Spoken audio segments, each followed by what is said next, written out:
Hello everyone. Happy Sunday. I don't know where the whole singing thing just came from. Sorry.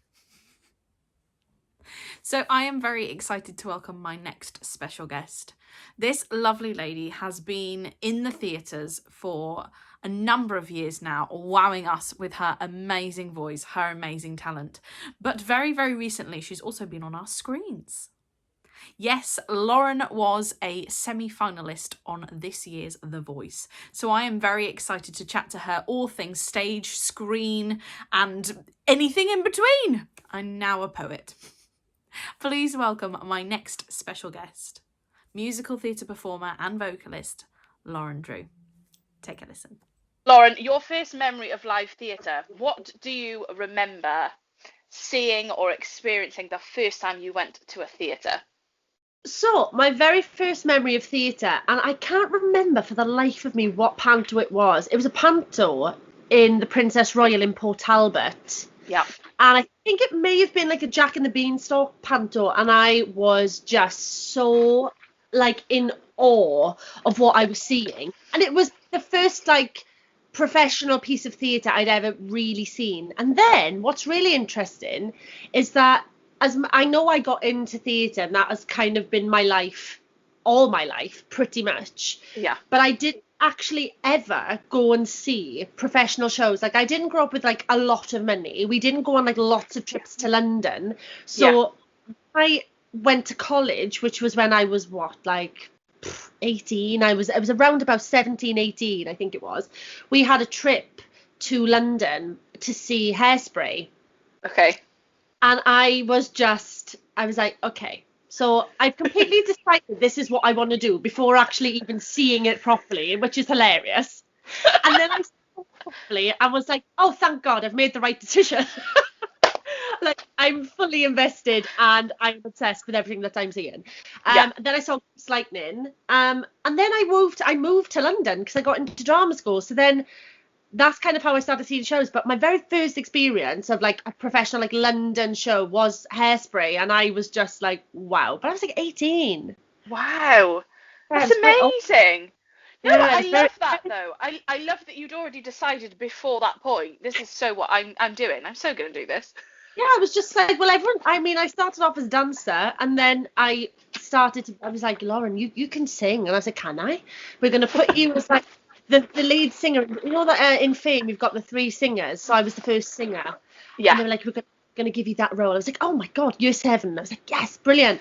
And then it was all the way through school. I was given these parts like Hodlin Fiddler on the Roof, and then I was like Kathy in Disco Inferno. And I had the chance to build up confidence because I was given quite a lot of opportunities. Yeah. And I was just best thing ever, and I love it. This is what I'm meant to be doing.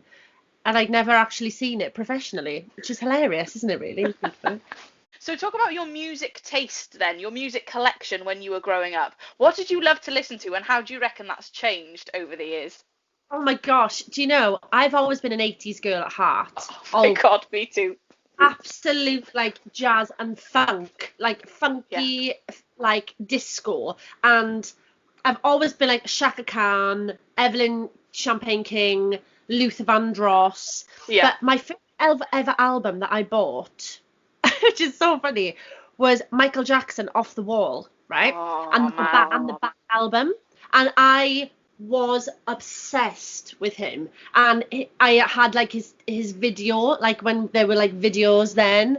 I literally played it until it started sticking. So that was one of my favourite albums, and I think that has influenced me because I've always loved a really amazing performer. Yeah. And I think I've always enjoyed the full package, because I think when it's almost you need Beyonce, for example, she's the definition of that. She's just you want a show, I'm going to give you a show, but I'm also going to give you my the most amazing voice you've ever heard in your life. Yeah. And I'm going to give you choreo, and I'm going to give you production. And Michael Jackson was very much like that too. Sure. But that has kind of always been my they were the things I always listened to. And you know what, truthfully, at heart, I mean, I find it quite difficult to adjust to modern day music, because I don't like a lot of modern day music, if truth be told. Like, a lot of it I just find quite monotonous and a bit boring, and I feel like not a lot of substance anymore, and there's not an awful lot of, like, the singing is just not the kind of singing that gives me the fire in my belly. Yeah, And get so, you. like, I think at heart I'm probably still very much obsessed with that kind of music. It's like when you've got artists that start off that way and then they slowly start to modernize and they lose their kind of flair a little bit, and I'm always so disappointed by it, and I'm like, the old stuff's the better stuff, in my opinion. Yeah, they kind of lose their sound. You're like, sometimes going with the times doesn't always work for everybody. It's like, actually beforehand you made your own sound. That was your niche, that was your thing, and now you're moving into these other things, and like, yeah, you can still sing, you've got a great voice, but it just doesn't work. It doesn't, like you say, it doesn't give you that, like, oomph that you wanted. And what I find so interesting is that, like, there's this Instagram page, I think it's called The Terrell Show, and it is just filled with incredible singers and vocalists. And someone, like, people that go on that show, I'm like, how are you not, like, ridiculously famous? Or because unfortunately, like, because of our modern day, the modern way and everything that's happening with music now, they don't really want an amazing voice. They don't really I know want exactly what you mean. a product. A product doesn't necessarily have a brilliant voice, and then you see them live and you go, well, that's what I thought. I mean, the album was great because there was a production and there was, you had God knows what else happening on it, and the mix and everything, and then you sing live and it's just very underwhelming, because actually a lot of people can't sing. Unfortunately. It's very, oh my goodness, it's so true. It is so true. I think, everyone always says, well, it should be about the talent, but a lot of the time it's not. It's not about that. It's about the look that they want at the time. It's about somebody who can specifically do this kind of thing. Yeah, absolutely. And it's kind of like churned out the whole time. You can see the monotony of it. It's like, oh, you are very much like this person. If we put you in a box, we could, like, put you all pretty much in the same box. Exactly. Whereas actually what the music industry what they do is they look at what's hot right now and they go, oh, this sound is what people are really relating to and they love it. So let's get 50 plus people who sound exactly the same or have a similar kind of, are in the same vein as this artist, because we know that they'll sell. And then what ends up happening is you lose all the other kind of things around it, and you're just stuck with this one product. And absolutely, it's so true. But also, a year down the line, then those people are never heard of again because it's moved on. Though that style is not cool anymore. That style's not in. The kids don't want to hear that anymore. They're not going to buy those things on iTunes, on Apple Music, on whatever the heck it is. So they've dropped that. So that person ends up getting their one hit, their one chance, and then that's it. That's done. And it's like, yeah, and the thing is, for me, it's like you said about Michael Jackson, it's your classic singers. People like Whitney, people like Celine, people like Mariah, people who, like, for me, I could listen to them sing anything. I don't care. It is, but they are people who can sing. You hear them performing live, and you're like, oh my God. Yeah, I think that's why they were and have always been and continue to be my taste and the kind of music I resonate with and listen to and love. So that's why.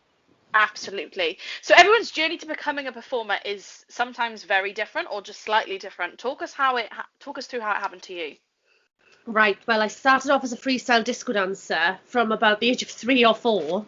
And again, I was told I was really, really good, and I was like, oh, okay. Like, I didn't really care about that. I think I just loved it so much. Yeah. It's a feeling like of escapism, I guess, and just it's a way of expressing yourself. And as a child, like, I've always had so much energy. Yeah, it was a really wonderful outlet to just, like, whoop, and let rip on it. Throw yourself in. Yeah, I loved it, and it was full of flicks and flacks and kicks and what lifts and whatever, and I loved it. And then I got a little bit older, and some people came down from Scotland, and they were an amazing, like, school, and they were like, I really want this girl. And obviously I never went to Scotland because the thought of that, I was attached to my parents like a leech. I was like, no. And they were like, we need this girl, and I was like, no, I'm happy here. And I got then to a point of champ of champs, and I just kind of went, I'm done now. Yeah, I'm done. I've done it. And it was weird because I thought like it was just going to be life. I didn't, my parents have always been, my family have always been really supportive, and I've been very fortunate. And I think that does make a big difference.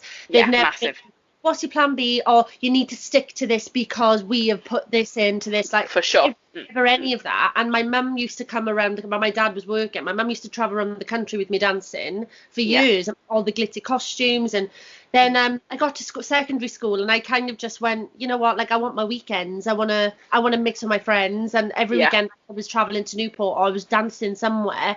And so I just went, I'm done now. And it was a sad day because I'd made, I had friends that amazing, like family then. And then I just moved on, and then I went to school. And they were like, you can sing. And I was like, really? Me?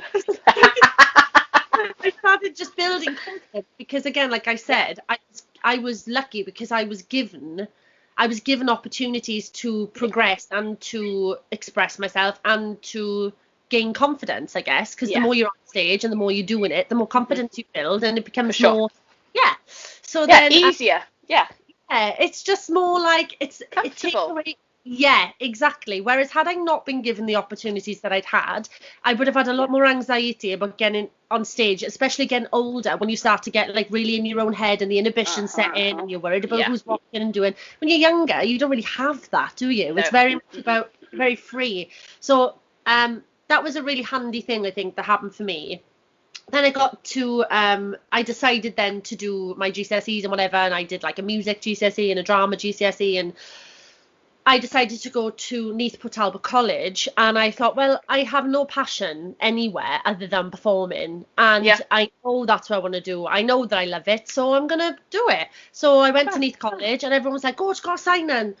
And I was just like, no, I'm going to go to Neath, I think. And there was something about it, and I think obviously it was much closer than Swansea was for me. And I knew Gorsignan was an amazing college, and everyone ended up going to bloody drama school when they went to Gorsignan. And when you went to Neath, it wasn't a thing. People didn't really go to drama school from Neath. To be honest with you, I didn't know much about drama school. I didn't know much about drama school at all. It was only when I got to college that I was told about it. And so I was given a lot of shows and a lot of opportunities, a lot of leads in Neath Port Talbot College, which was awesome. And then I started auditioning, and I was like, what am I doing? Like, I'm going to London. I was like, you're joking.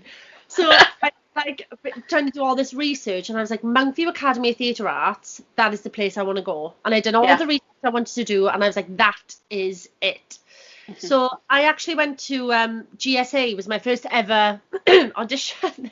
And at this time, I had bleach blonde hair, and I had a dark red lip, and a black silk shirt, I remember so vividly, and a pair of bright blue jeans. I don't know what I was thinking, but I didn't have a clue. And I took Rainbow High from Evita, because I'd just done the show in college, and there was only 12 of us, and I didn't get a recall, and I travelled all that way to literally sing 16 bars of Rainbow High, and that was it. Yeah, so I was like, oh, I feel you. Yeah, right, and it was the most I was just like, oh my God, like I can't. It wasn't even like disappointment. It was just like, I've just gone to London and sang at a drama school. Like, I can't believe I've just done that. And then after that, I went and did an audition at Arts Ed, which went really, really well, and Mountview. And I got a feel for Mountview straight away. And everyone was like, it's not in the best area. It's a bit like skanky. And everyone was like, oh, it's a bit unsafe, and not because it was in Wood Green. And I was like, guys, I come from Sandfields Estate. This is nothing. Chill out. Give it a grip. But I was just like, everywhere you go is going to have dodgy bits. And I just thought, well, it's something about the people there that was very genuine and very real. And I just loved it. And Art Ed wanted me to go back and do another dance call, because they said they loved my monologues and my songs. But I number one in a dance call. I'd never done a dance call in my life. And I didn't have a clue what I was doing. I was like, what is happening? I've danced all my life. And it was literally just like, what? I've literally got how long to learn? Okay, like what? I've got to do this first. Oh my God. Okay. So I was like freaking out, and probably did a terrible job. But it was like, thinking back, a really simple routine. But obviously I had no experience at all. Yeah. You and you learn. And then went to you with a dada, and that's what kind of made me go, well, this is just meant to be. Yeah. Did my 3 years there. And that's kind of how, that was kind of my journey before I then obviously went into like shows. Yeah, amazing, amazing. I think it's wonderful that you express that about the auditioning, because I think everybody kind of glosses over it. They're like, oh yeah, so I auditioned for a lot of places, I got into some, I didn't get into some, blah, blah, blah, and then I did this.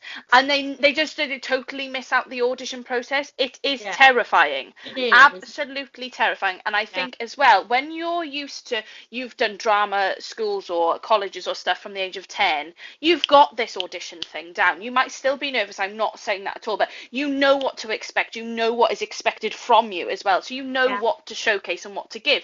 When you haven't done that and you are literally plonked there with what can sometimes be 60, 70, 80, 90. I remember auditioning for Central, there was 100 of us crammed into this one room, and I remember thinking I could sit here and die right now. Like, it was horrific, because you've got the people who are stood there trying to do kicks and flicks and God knows what else in this tiny little space. You've got other people who are practically rocking in the corner. You've got other people going, woo! You know, like, it is horrific. You're like, oh my, I don't even know what to do. And before I got here, I was quietly confident about my ability, and now I genuinely don't even know my own name. Yeah, and that's what's so unfortunate. And I think that you're so right. There really isn't a lot of chat about that process. I think, not at all. I mean, it's obviously, it's changed. I know it's changed quite a lot since I auditioned, and that actually wasn't really that long ago. Like 2013. It's not really that. We're not talking like 20 years. We're talking in a quite short space of time. Yeah. And I know a lot has changed, and I think that there's a lot expected from people. And I think it's a bit ridiculous, because obviously people are raw and people are coming out fresh, and I think there needs to be a bit more, what's the word I'm looking for? I want to say creativity. It's just, I think that people, and these people that are letting people into the drama schools and are making these decisions are just a bit narrow-minded. And I think it's just kind of wanting a finished product and wanting someone ready. And like, it's all about being a blank canvas at the end of the day. It's about going, okay, we see potential here. We can polish this up. We can do this. We can do that. And I think that's what might be missing now. Yeah, absolutely. And it needs to start in areas that are like where there's less money, and we need to be like introducing the art into areas 100%. that need it, because, you know, it's not, people aren't going to be, and people shouldn't be expected to be the finished product, but we need to be seeing people from all walks of life. Everyone deserves a shot, but it's about not only that. Absolutely. We need an eclectic array of people to be going into the auditions. That's what I miss it. And people are just, I just wish I could do almost like a masterclass, if I knew what was happening in these rooms now. Because I saw something on Twitter being like, I think it was GSA was making people, they were making people do a press-up routine for their audition. Oh, and I'm like, come on. But you know, what used to get me was I auditioned for lots of different types of courses, MT, straight acting with creative arts, lots of different kinds of courses, because I was quite interested in a lot of things, and I wasn't really sure what was for me, because I wasn't a dancer. See, it was all about the acting and acting through song, but then I could move, so it was like I didn't know what was right for me. I didn't know what to do, so I was going to all these different things, and the things that were expected, do you know what I mean? Like, right now what I want you to do is I want you to sing that song, but I want you to do it like a sexually frustrated lawnmower at 18 years old, when you're like, are you having a joke? Yeah, I want you to do this like a depressed wedding cake. And you're like, I'm not being funny, right? Okay. I didn't have a clue whether it was a joke. I didn't know whether they were joking. I didn't know what was it. And and the thing what would get me is when they'd say to me, I'd go, oh, can I ask you a question? They'd go, no. So they'd give you that feedback, and then you wouldn't be able to ask for any elaboration. They'd be like, look, this is improvisation. I'm like, right, okay. Now as somebody who teaches it, okay, who runs a theatre company, never in my right mind, okay, would I not elaborate on asking somebody to do something just because it was improvisation. You can still improvise on something that you have some sort of background on. Yeah. it's just I like, was how far just can we push these people, and how frightened can we make them in this moment, as if this moment isn't terrifying enough as it is. I know, and the thing is as well, you think you've paid all this money I to know. even get to the audition. Some of these fees are 70, 80 pound. You live in literally the backs and beyonds like we do. West Wales. It takes you 3 hours just to get to Cardiff on a train, Yeah. let alone anything else. You'd get the mega bus because it was cheaper at 6 o'clock in the morning. It'd take you all damn day to get there. Do you know what I mean? You were exhausted and you were terrified. You were young, you were naive, and you weren't experienced, and you were having all these things thrown at you, and it was I never felt like it was an enjoyable experience. I always felt that you were being judged. And the amount of times I speak to people now and they say, look, go in the room and know that these people are on your side. Well, honestly, if they are, then can they not show it? Because Yeah. it's terrifying. Yeah. And you're Absolutely. looking at a young person that, for me, I'd been doing this since I was 8, 9, 10 years old. I'd been throwing myself into all sorts of fun things and really getting lots of experience from that side of things. But I wasn't an adult yet. I No. wasn't in this grown-up world of like, we have to be like this, we have to be. Do you know what I mean? That's something that needs to be taught and needs to be Yeah. shown in the right, correct way. And I think there is, like I said before, like, you've got people from different walks of life and who won't necessarily have that confidence of believing that I'm just going to nail this audition. Or if people are sat on a panel and they've got this intimidating kind of nature about them, maybe they don't even intend on it being portrayed that way, but it definitely feel they're hard-faced because they've seen like 100 people or whatever, like you said. They're probably at the end of their tether. It's like, see less people, have more time for the people that you actually see who've paid 80 quid to get there, or who've travelled for all this time to get to the room. And these people who haven't got the confidence could potentially not give you their best performance, who really do deserve to be there and would give them a really good shot in life. Absolutely. But you're not allowing them to do that. So Yeah. I really do hope that changes. And I feel like with the way that society is moving, I think they won't have a choice other than to address it. Yeah, absolutely.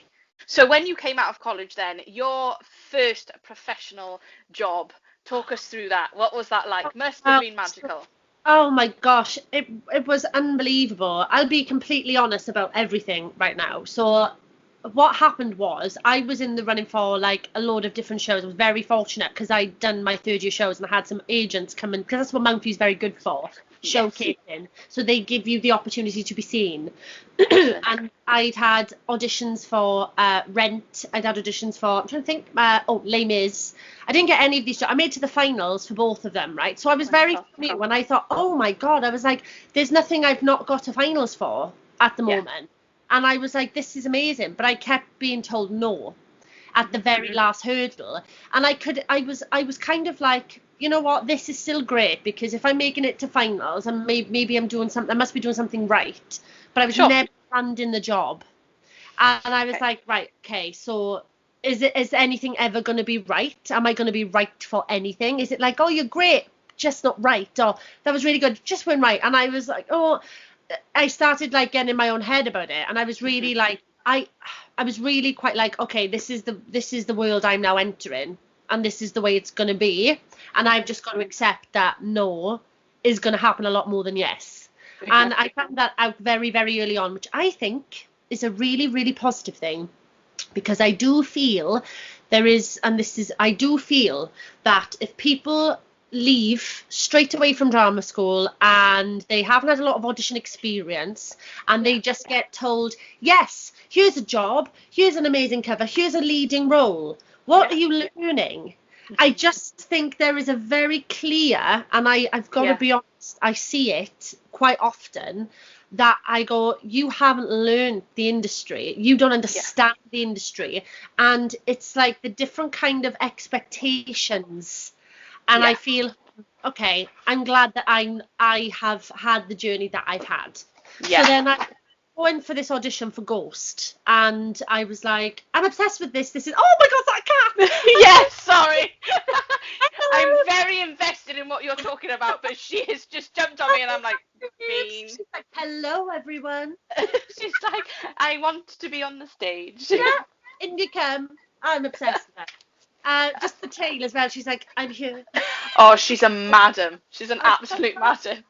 And I went in for Ghost, and there was a UK tour of Ghost happening, and there was also a tour, an Asia tour happening of Ghost, 2 different casting teams. And so I was in for both of them, and I got both the jobs. I got second cover Molly in the Asia tour and in the UK production. And I was like, well, if that's not meant to be, I was like, I just don't know what is. If it's the 2 completely different productions. Yeah. And the only thing is that I really wanted to do the real version of Ghost, which was the Asia tour. Okay. And I was like, that would be the dream. However, like, I was like, well, I probably will never go on because the contract is significant, and the contract is significantly shorter. Right. It didn't necessarily make sense when I had a UK tour there. I didn't know what the production was going to be at the time. So I was like, I've got the UK tour there. I will go on because, you know, the way that it's scheduled is that in Asia, the Asia tour, you always had days off, meaning you were less likely to get sick. Of course. Or fatigue or needing a day. Whereas the UK tour, I was like, well, I probably will have some time on. Yeah. Yeah. Because it's locally and very it's a demanding show. Yeah, and Molly is really demanding, and I was like, well, you know, more likely to go on there. So I took that job, and obviously, like, we went into the rehearsal, and it wasn't what people thought it was going to be. So I, being very, very fresh into the industry, was kind of just taking it as it came, and I was like, you know, this is great. I'm about to do a UK tour of a professional. Yeah. I'm getting paid. Like, what? Yeah.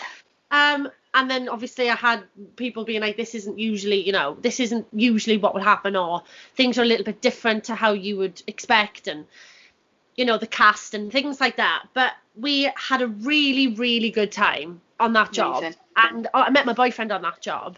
Oh my goodness. And we're still together now. So had I not done the UK tour of Ghost, I would probably not have met him. So I do believe things happen, like, for a reason. Yeah, sure. And I got to go on for Molly. So yeah, it really was like it was meant to be, I think, that job.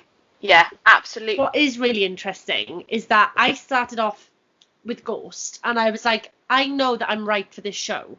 Yeah. Then after that, I mean, I've never been like, this show is out and I have to be in it. It's never worked that way for me, ever. It's always been, hi Lawrence, we've got an audition for Kinky Boots. Oh, okay, Kinky Boots. I saw it like when I was in London, and I was like, oh, that's great, that's a great show. Like, okay, I don't really know what the part is. Like, well, I'm in to cover Nicola. Yeah. Or Lauren, and I was like, okay, great. So I go in for the audition. I didn't know much about the show. I'd seen it once ages ago and couldn't really remember it. Yeah. And I kind of, you learn as you go, but I didn't go in with the material. I probably would have been very right for Lauren, but I didn't really know what I was doing. And so I literally just sang like a pop rock song, which was like Queen of the Night by Whitney Houston, and then got the show. And it was my first West End job, and I was like, oh my god, I was like, I can't believe I'm going into the West End and Kinky Boots, and I was like, I'm covering Nicola, I can't believe it, it's Nicola. So it has like 14-minute stage time. So I never really thought, oh yeah, Kinky Boots. And then after that, it was Heather's, and I was like, hey Lauren, so this show's coming in, and funnily enough, 6 called at the same time and had offered me an audition. Okay.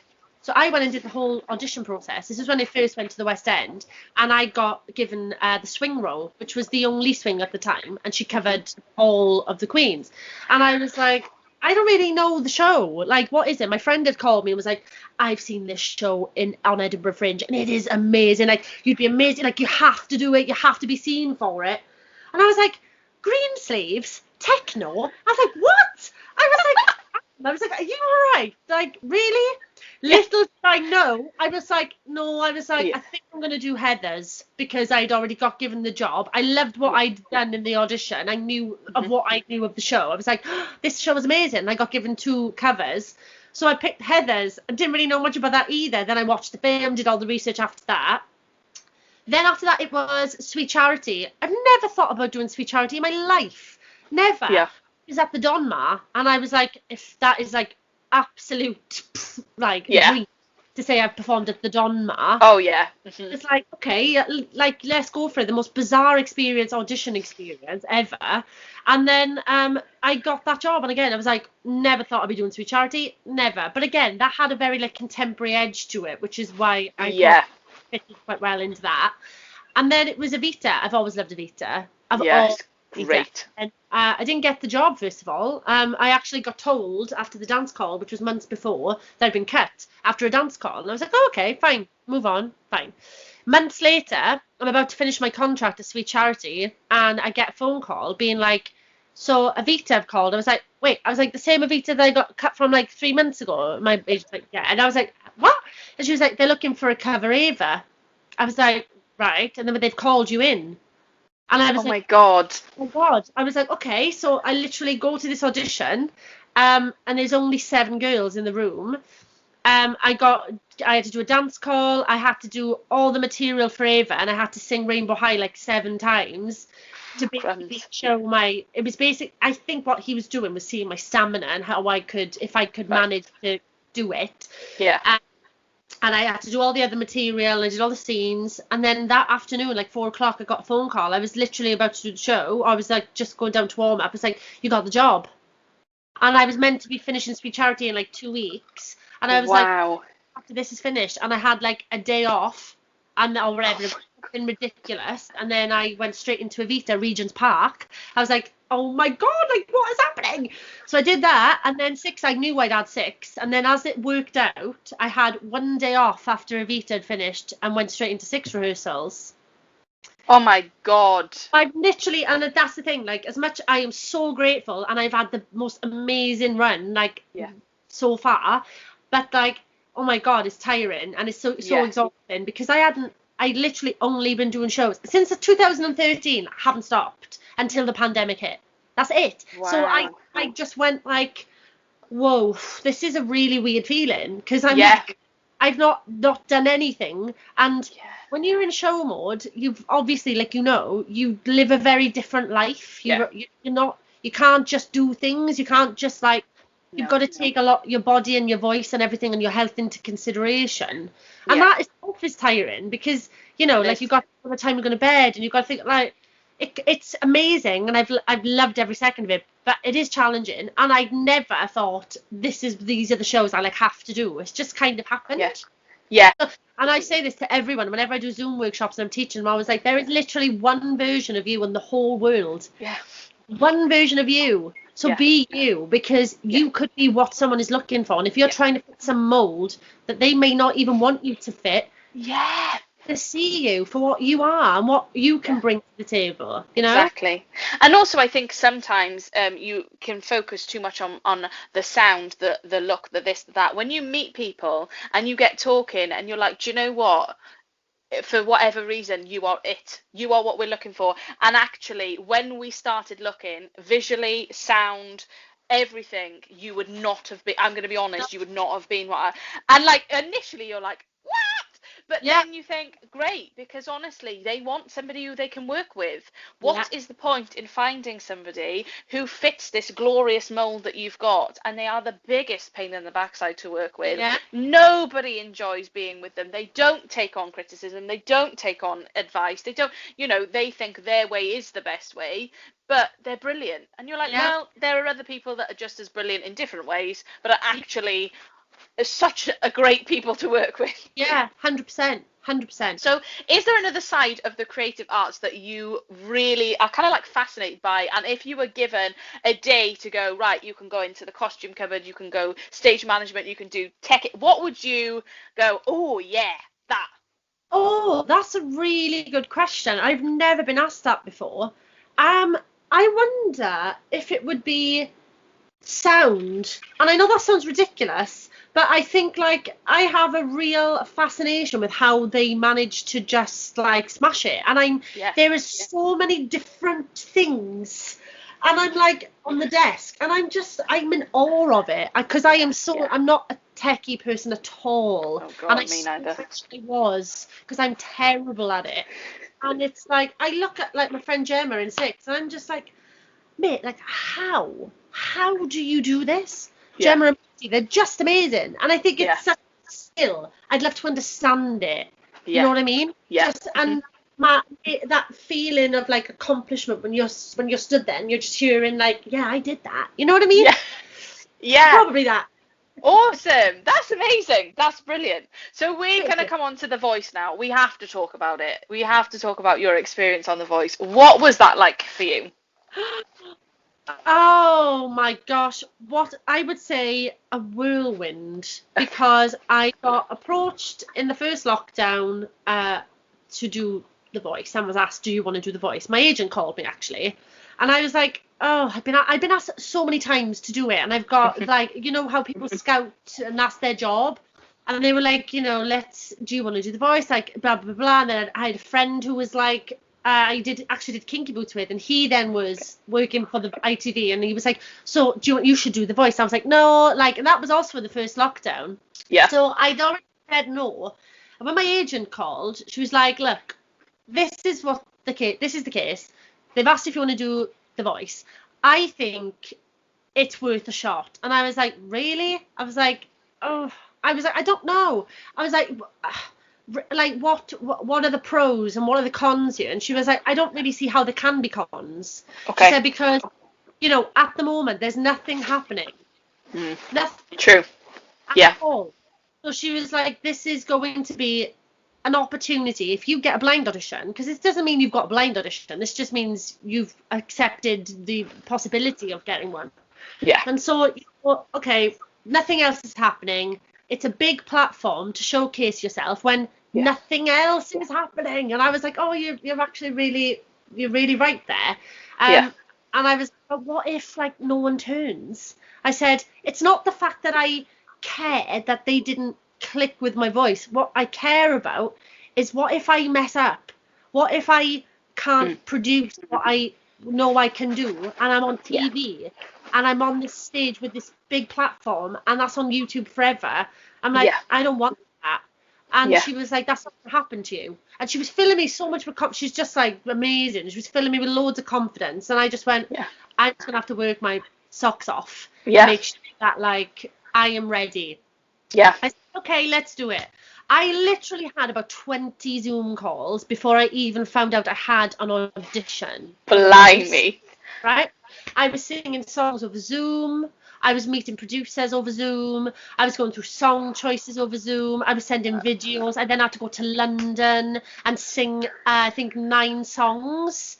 And then I was like, oh my God, like, have I got a blind audition or not? For God's sake, this is taking forever. Yeah. And it was just months. It was months. That's madness. Yes, seriously. And then I got the call. I was walking down Aberravon Beach. You got a blind audition. I was like, oh, bloody hell. I was like, thank God for that. After all this, I'm glad I got a blind audition. Otherwise, what would have all been for? So, blind audition, then it was like picking the song. And then that comes with its challenges, because you can't just pick a song, because they basically can sometimes tell you what they want you to sing. And I was very much like, no, oh no, I'm not singing that. Oh, but we really think that this would be good for you. And I'm like, no, because that's not. I was very upfront. I think that's why it ended. You know, I was very, very direct, and I was very and very much like, this is what I am here for, and this is what I want to achieve. And so if I don't get to sing what I want to sing, I'd rather I'm not doing it. Absolutely. So I was just like, okay, so I'm not going to sing an up-tempo Ariana Grande Rain on Me. I'm not doing it for a blind audition, because no one cares about it. I was like, I can sing something that I know is impressive and I'm good at, and I feel comfortable doing, and that is already in my voice. Absolutely. So if I don't get a turn, at least I know I've done a good job, right? Yeah, for sure. So actually what I wanted to sing was Don't You Worry About a Thing, which is what I sang for my semi-final. Yeah. And I love was that like, one. I'll pick that. And they were like, you can't, because it was sung on The Voice Kids in the final last year. I was like, oh my God. So I was like, okay, let's do Mama Knows Best. And they were umming and ahhing, and I said, look, it's Mama Knows Best or it's nothing at this point, because that's what I would sing. Yeah. And read, and that's the song I sang. So I was like, thank the Lord. Turn up on the day. I was there before I sang that day. I'd been sat there for 12 hours. And I turned up I must have been 7:30, 8 in the morning, ready, hair and makeup, clothes, ready for filming. And they tell you have to turn up ready. This is what happened. If anyone is thinking of a voice, just be prepared for a lot of waiting around. It's a wonderful experience, but there are things you need to take into consideration, like take an Nintendo, for God's sake, like do something, take a book. There's a lot of waiting around, and you don't know when you're going to sing. So there were 2 slots. It was an afternoon and there was an evening slot. All I knew was that I was in the evening, and we were really running behind. And I thought, oh my God, I was like, what time am I going to be singing? Bear in mind, I was singing a really big song. I just picked this massive note to change it up in the middle, and I was like, right, I am dying here because I'm mentally exhausted. I'm also vocally getting quite tired because I've been sat in a dry room for 12 hours and I'm constantly going like for 12 hours, freaking out. And anyway, it came, Lauren, it's your turn. I was like, oh my God. I was like, please, if there is a God, like, you need the so I tried to do this note and I was like, that is scratchy. And I thought, I don't know if I'm going to be able to pull this off. I really don't know.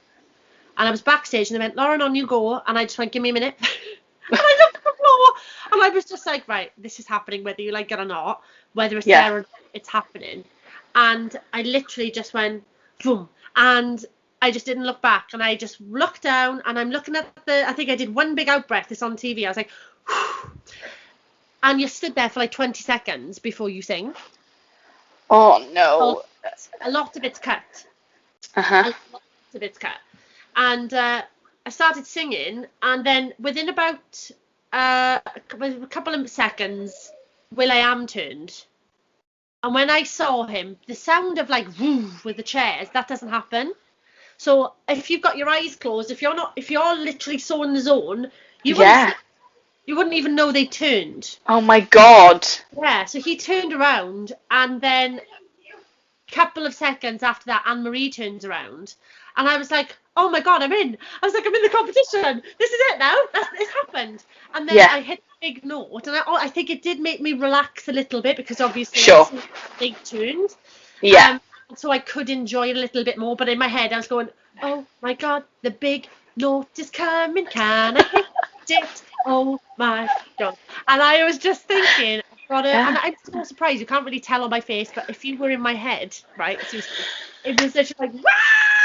And I was about to come to this big note, and I was going, oh my God, is it going to come out? Is it going to come out? I was like, yeah, and I just went for it, and then I saw Ollie had turned around, and I was like, oh my God! And then all of a sudden, I was like, right, you're Welsh, mate. Like, you have to turn now. Like, there's no question. You just have to. And so the very last note came out, yeah! And then he hit his thing on his button on the last. Oh my God. This 4-chair turner of the series. I couldn't believe it. And that's amazing. I was so shocked. Honestly, I really was. I was never expecting it. And when I was on stage, they tell you backstage, like, you really need to think about, like, who you're going to choose if more than one person turns around. And I said to myself, I was like, I'm not going to do that. I was like, I'm just going to allow. Yeah, the moment. Yeah. I never thought 4 of them would have turned, ever. And then when they did, all they're talking at me, and all I'm going is, oh my God. I was like, what do I do? What do I do? What do I do? And I picked Anne-Marie because I thought, well, Ollie fought really, really hard. It all got cut. Will fought really, really, really hard. And then Anne-Marie fought really hard. And Tom fought hard, but he was Tom Jones. He was just like, I know. You sing the big songs, I sing the big songs, you got the full package, all this stuff. And then it was done. And I was just like, yeah, you're Tom Jones. You're chill. And I was like, trying to take it all in. I chose Anne-Marie. I was like, she's similar to my age. She's really like high up in the charts at the moment. She's at the top of her game. She's gonna know the industry, So I thought, let's go with Anne-Marie. And then there's a process of getting ready for the battles, and then you find out who your battle partners are. And I was put with a duo. And I was like, oh, wow, this is going to be interesting. And I Becked by Aretha Franklin. I was like, wow, oh my God, best song ever. I can't believe I'm going to sing an Aretha Franklin song on TV. What is going on? And we had a lot of rehearsal. And the boys are a Motown act, and this was so up their street. They were just amazing. Like, they just live and breathe it. And I was like, yes, this is. And I said, we had this chat before we went on, and we were like, whatever happens, let's just make a good YouTube video. Let's just make sure that our performance is great, and that we're not going, let's just enjoy it and give a good show. You know what I mean? And so that's what we did, and we were so happy with our performance, and I couldn't have been more chuffed that all three of us ended up going through, because obviously Anne-Marie kept the boys, and then will.i.am stole me.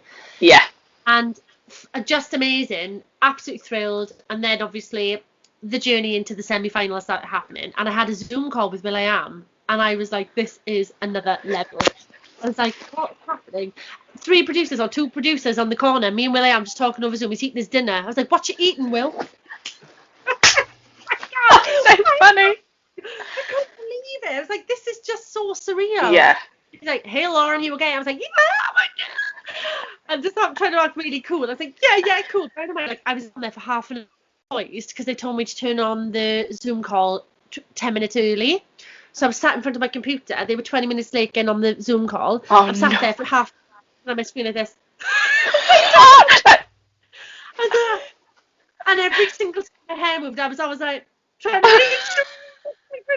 bless you. That was hilarious. And basically, Will was like, I really believe you can go all the way. And I was like really like positive, amazing comments.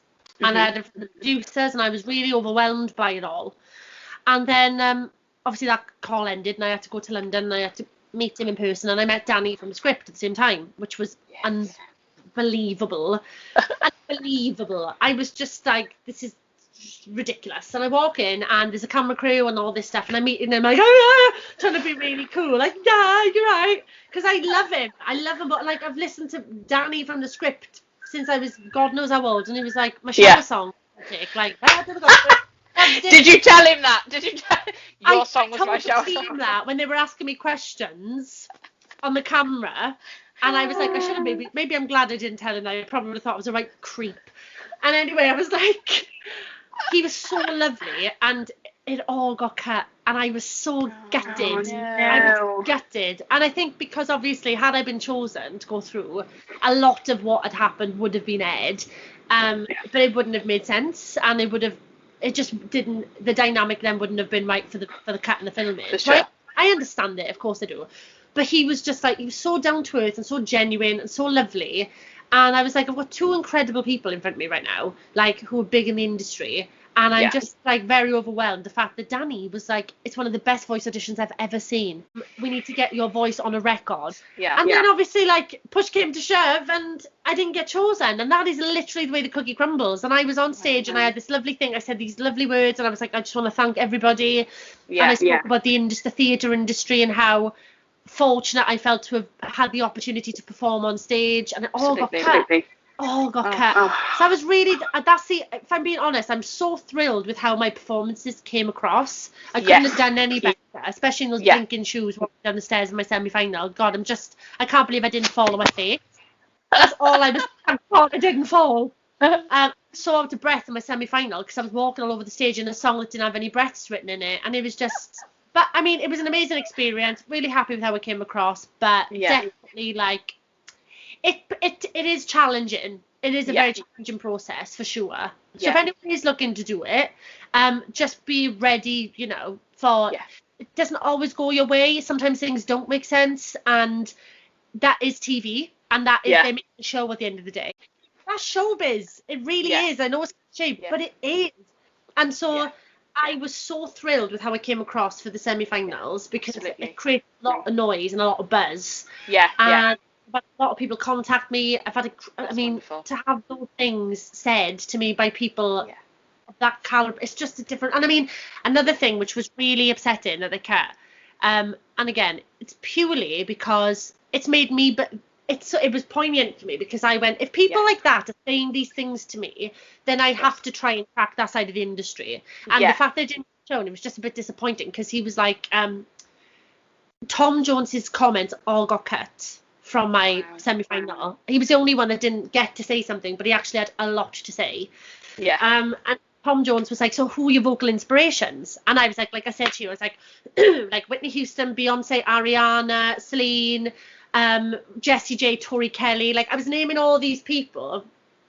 And will.i.am then went on to say, so if you were on a bill, there's something in America, I can't remember what he said, something like jazz, something live jazz festival or something is called. Can't remember what it's called, like whatever it was called. And anyway, he said that all these performers perform at this thing. And he said, if you were on a bill with these singers that you've just named, he said you wouldn't be out of place. And I was like, it's so amazing. Even if bloody, you know, even if people don't agree with it, the fact that you've said that and you look at people's product and you are... Because he genuinely felt that. He genuinely felt that. That means the world to me. Yeah. And so that's what is hard, because you don't have control over that. Of course. I just wanted that to speak for itself. So hopefully the performance did that. But, you know, like I said, it does come with its challenges. But it is a very good platform to showcase yourself on, for sure. Yeah, 100%. Oh, you were fantastic. Absolutely outstanding. Thank you so much. And then, so if you could have any pet in the world, if it wasn't like, you know, anything, it doesn't have to be one of these things that like a generic pet, but like anything. What animal? I'd have a little monkey. Oh my god, I've seen them. They're ridiculous. Like on your... Like, I literally can't cope. They actually sometimes make me cry, and because I can't get over. I feel like such a freak. I look sometimes on, again, TikTok, because it's now taken over my life. I literally had it in this lockdown, and I'm like obsessed with it. And I looked at it, and I was this little monkey, and I was like, oh my god, it's because it's got a little character, it's a little face, and I'm just like, oh. Like is it a marmoset? One of them, a little marmoset. I think so. I think I know what you. Yeah, they're tiny, and they've got like little white, like little. Oh, I can't. Yeah, I know exactly what you mean. And their babies are like this big, like genuine, and you're like, what is that? I know. Yes, a monkey. Yeah. What would you have? I just need to know. I've always been obsessed with zebras. I love them. Zebra garden. Absolutely would love in West Wales. I mean, why not? Imagine go for a drive with horse, sheep, zebra. What? Yeah, this woman is a lunatic. I would love a tortoise. I mean, I know that is fairly generic, but I would love a tortoise. Yeah, I can get one of those tomorrow. Today. Yeah, I could. No time like the present. You imagine the next TikTok video you'd see would be a cat riding the tortoise. Oh my god, I think you would be TikTok famous. I would. Like a thing now, I've realised. It's like an actual thing. People are like, no. Famous. I'm like, I can't believe we've got you. Well, my last thing that I want to ask you is, moving forward then, you've done The Voice, you've done all these fantastic shows. How do you kind of see the next couple of years? What do you want from it? Do you have any goals, hopes, dreams, or are you just happy to go with the ride? I am very much like go with the flow kind of person. Yeah. But I do think like now, because of COVID and, you know, opportunities, and I think I would really love to explore the music side of things. Yeah. 100%. Yes. I think more kind of avenues you explore, especially in these times, the better. It is hard to get motivation when you are in a lockdown. I gotta be honest, even though you have all the time in the world, you just don't have any motivation, which is really crap. But that is how I feel. I would really love to do that. I'd love to absolutely continue with musical theatre and lead companies, and you know, I've worked so hard and worked all my life, and I love it. And I would love that to, you know, hopefully continue, like hopefully the direction of my career, hopefully this pandemic hasn't, like, you know what I mean, it's a very difficult time. Absolutely. I think realistically, I think it's just about now just staying sane, staying happy, and just kind of taking opportunities as they come. I think that is the most important thing now, because everything's so unpredictable, and there aren't very many opportunities. So it's just take whatever's there, really, I think. Absolutely. Yeah, take whatever's there, enjoy it. Yeah. Yeah, breathe it in. Really kind of like, because sometimes I think before obviously I can only speak for myself, but I would sometimes just be so wrapped up in it. I'd be like, right, I've got to do it exactly how I need. This is how I've got to do it. I've really got to, and then it'd finish and you'd be like, oh my God, I feel like I missed it. Was that Yeah. actually me? When you think, was I just looking in on that? And Yeah. people are like, oh, it was great. And you're like, I don't have any memories of it because I was so in my head about what I needed to achieve, how I needed to do it, the pressure, almost allowing that pressure to get on top of me, rather than going, you're here for a reason. They obviously think that you're decent, because otherwise they wouldn't have employed you. Yeah. Just chill out and enjoy it, because that's why you're here.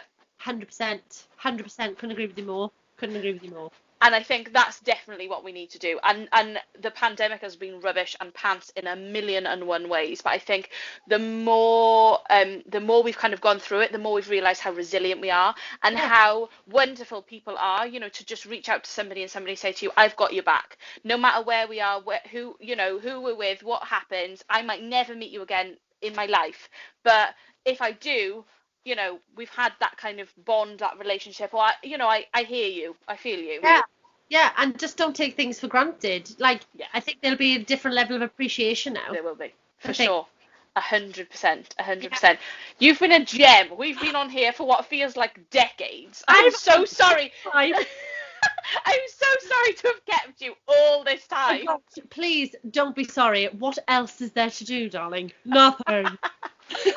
I've had such a great time. It's been wonderful to hear about all the things that you've been doing, and also about, a little bit about you, because I think that's another thing. You don't get to know a person when you see somebody, you don't know what they're like, and that is life. That is what it is. Yeah. It's been lovely. It's been lovely to hear about where you've come from, what you've been doing. It's been amazing.